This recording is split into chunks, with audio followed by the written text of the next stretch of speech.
Hello everybody, it's Chris Sims from ComicsAlliance.com, and this is the Comics Alliance Top 10. Today we're going to be talking about how much of a contribution one person can make to comics.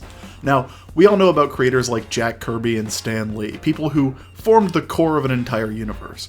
But when you think about Superman, and a lot of the stuff that we associate with Superman, so much of it was created by one person who's a very, very underrated creator. One of the most prominent creators of the Silver Age, one of those prominent creators of the Golden Age, someone who came up with so many pieces of the Superman mythology. That's right, everybody, I'm talking about Otto Binder. Binder was brought in to be one of the primary Superman writers in the Silver Age after having huge success in the Golden Age writing Captain Marvel and Captain Marvel Adventures. And in his time as a Superman writer, he created so many things that endure to this day. So today, for the top 10 list, we're going to be going over the top 10 Superman creations, or co-creations, of Otto Binder. Coming in at number 10, we have BRAINIAC. And it should say a lot about how much Otto Binder created, that one of Superman's most enduring enemies is only number 10 on this list. Of course, that's also a matter of personal taste, but I'll be honest with you, I like BRAINIAC a lot. BRAINIAC is a great character. By the time that he was introduced in Action Comics number 242 in 1958, Superman had kind of changed into being this unstoppable physical force. He was super powerful. Downright unstoppable, in fact, with a whole list of superpowers that was growing all the time. This was the era of super ventriloquism, and, you know, red kryptonite and all that stuff. But BRAINIAC shows up and provides an incredible challenge because he is smarter than Superman. That's an important thing to remember. The Superman of the Silver Age was a Hercules in strength and a genius in intellect.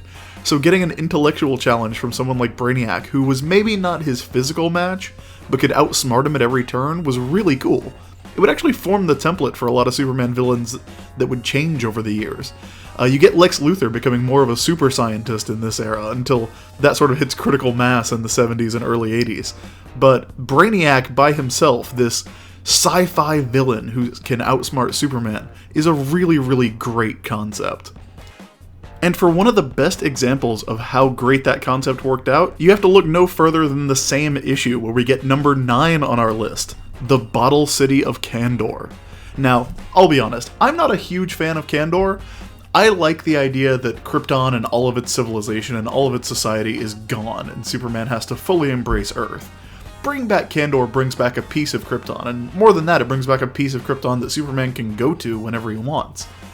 But it also represents one of the most amazing things about that era, in that it puts a limit on Superman's previously unlimited powers.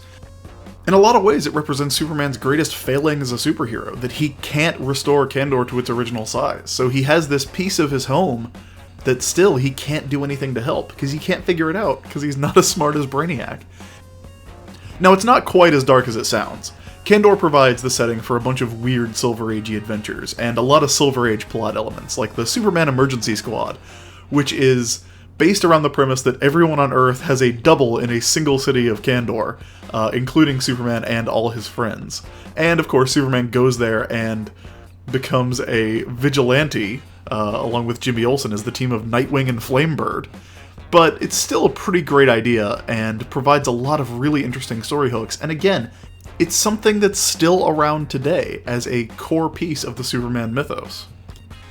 Coming in at number 8, we have something that I'm sure people are going to be surprised that I'm putting on this list, and that is Lucy Lane, Lois Lane's sister, and Jimmy Olsen's on-again, off-again girlfriend.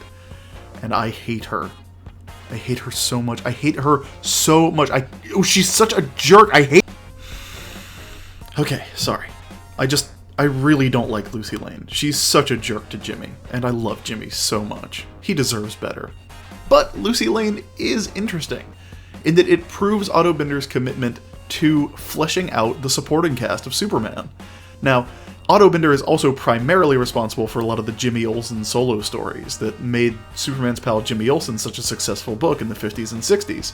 And a lot of that comes from how much he's willing to put the spotlight on Jimmy outside of just Superman stuff. Now, admittedly, it creates a very tight network. Like I said, Lucy's Lois's sister. And it's also not that great that she's so much of a jerk. If you think Silver Age Lois is bad, imagine her being actively malicious and you have Lucy. But it's still pretty cool to see how far they were willing to go to create a unified Superman mythos that included putting the spotlight onto the supporting characters in really cool ways. Even if those cool ways are not necessarily about Lucy Lane. Probably should have put the Signal Watch here. I like the Signal Watch a lot more than I like Lucy. Coming in at number 7, we have a very specific creation, Lionhead Superman. Now, Otto Binder was not entirely responsible for the strange transformation stories of the 50s and 60s. There were a lot of writers and artists doing that type of story at that time, and you can read them in just about every issue of Action Comics and Superman of the era. That said, Otto Binders were a cut above the rest. They are amazing, and you don't really get any better than Superman running around with a lion head, because that is the animal that best fits his personality, making Lois think that she's dating a beast, busting through Jimmy Olsen's floor, and eventually going and hanging out with some actual lions who immediately fall in love with him and try to lick his face. It is a weird story, but it's the kind of weird story that has so much high drama and pathos that it gets even sillier. And that's what Binder was best at. Coming in at number 6, we have another enduring villain. That's right, for most people creating Brainiac would be enough. Otto Binder co-created Brainiac and Bizarro. It was back in 1958 alongside artist George Papp in an issue of Superboy, but Bizarro would go on to become one of Superman's most enduring villains. Now, you hear me say enduring a lot in this, it's kind of the recurring theme.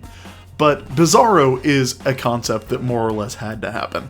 I'll admit that I am a sucker for an evil opposite story, and the Bizarro stories take the idea of an evil opposite and go bananas with it. It's not just that he's an evil opposite, it's that he's an evil opposite who thinks in a weird way. He's weird and hard to understand, and in a lot of ways disturbing, even when it's played for laughs in the Silver Age. Of course, the dialogue of Bizarro created an awful lot of headaches and makes him one of my least favorite villains to actually read, even if I like the concept a lot. Now, it's worth noting that the original Bizarro was created by Otto Binder, but in the Superman newspaper strip, Bizarro was refined a little by writer Alvin Schwartz before being revised again and reintroduced in the comics in 1959 by Otto Binder. It all comes around. Coming in at number 5, we have Krypto, the Superdog. That's right, I'm saying it. Krypto is a better idea than Brainiac, the Bottle City of Kandor, the Phantom Zone, and Bizarro. And Lucy Lane, but that kind of goes without saying. Now, I will be the first to admit that giving Superman a dog from Krypton, an alien space dog, is a little weird, but I really like the idea of Superboy having a dog. It's one of those things that makes him feel more like a normal kid, even though he's flying around and throwing things into the sun and punching out robots literally all the time. I love the idea of Superman playing super fetch with giant trees and stuff like that. It's a great visual, and plus it gives us the idea of the Legion of Super Pets. Now, I'm pretty sure Binder was also responsible, at least in part, for the creation of characters like Comet the Super Horse, who was not actually a horse, nor was he from Krypton. Again, that's a discussion for another time, especially his weird relationship where he would turn into a person and date Supergirl every now and then. But it's always important to remember that these weird ideas were amazingly popular. They had a sense of fun to them that's really hard to match, and even though the Silver Age was marked by some pretty great writers, including Superman co-creator Jerry Siegel, who would write Superman stories for decades, Binder's work really stands out as some of the most fun stories to read. Case in point is our number 4 pick for Otto Binder's greatest Superman creations, Titano the Super Ape. Again, this is the point of the list where a lot of my personal tastes are coming through, but yeah, Titano the Super Ape, better than Brainiac. He's an ape who shoots kryptonite lasers out of his eyes. If we can't agree on that, then we're never going to be friends. Coming in at number 3, probably Binder's greatest creation for comics as a whole. The idea of the out-of-continuity imaginary story. Now, comics had never been above doing stuff like the "oh no, it was all a dream" ending, even back in the Golden Age. But it was Binder who sort of codified the rules of doing that sort of story, explaining that things didn't necessarily have to work out this way, but that didn't mean that the writers and artists couldn't show you exactly what would happen if all that stuff that you were afraid of or wanted to see happened. Whether it was Superman getting killed by Lex Luthor, or whether it was Superman marrying Lois Lane, and also Lana Lang. He splits into two people. It's kind of complicated. The imaginary story would go on to become one of DC's trademark story elements of the Silver Age, and of course, it would also be the forerunner to Marvel's long-running what-ifs. And while it's hard to imagine that that wouldn't have happened anyway, it's something that you can't really get around. Binder did it. Now we are at number 2 in this top 10 countdown, and I have to say, it was a really close pick for me, but in the end, the second slot goes to Supergirl. It's worth noting that Binder didn't just create Supergirl once, he did it twice. Alongside cover artist Kurt Swan and interior artist Dick Sprang, Binder co-created a prototype version of Supergirl called The Girl of Steel in a Jimmy Olsen story that ran in Superman 123, and it proved to be a pretty successful idea, as you might expect. So, a year later, in Action Comics number 252, they created the genuine article, Kara Zor-El, the Supergirl from Krypton. Now, a lot of weird stuff happens with Supergirl, notably that Superman, her cousin, makes her live in an orphanage for a while. And really, that doesn't seem like a really nice thing for Superman to do, but he could be kind of a jerk back then, I guess. He also uses her as a secret weapon, a sort of backup superhero, until she's finally revealed to the public, and goes on to become one of the most popular spin-off characters of all time. Supergirl comes back again and again.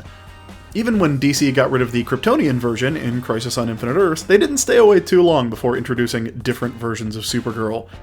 Something that continues to today. It's not a bad legacy, but it's not number 1. For that, we have to go to the top entry on this list, the number 1 creation of Otto Binder in his work on Silver Age Superman, the Legion of Superheroes. Like I said, it was a really close choice between the Legion and Supergirl. But the fact is, what started out as a Superman story about 3 jerky teens from the future coming back to mess with their hero ended up becoming one of DC's most beloved franchises. It may not have ever grabbed the headlines that you got from more successful titles like Superman or Batman, but the Legion has die-hard fans, and great storytelling that would, as you might expect, feel like it was years ahead of its time in terms of introducing soap operatic drama to the silly, over-the-top heroics of the DC universe in the Silver Age. At the end of the day, no matter how you arrange these creations, it's a pretty impressive roster, and it's important to remember that it all came in a very short amount of time from a very small group of creators, and Otto Binder was the writer on all of these stories. One of the most underrated comic book creators of all time, and unquestionably, the best Superman writer in history. That's it for this week's edition of the Comics Alliance Top 10. If you've got a favorite Otto Binder creation, why not leave it in the comments or hit me up on Twitter @TheISB.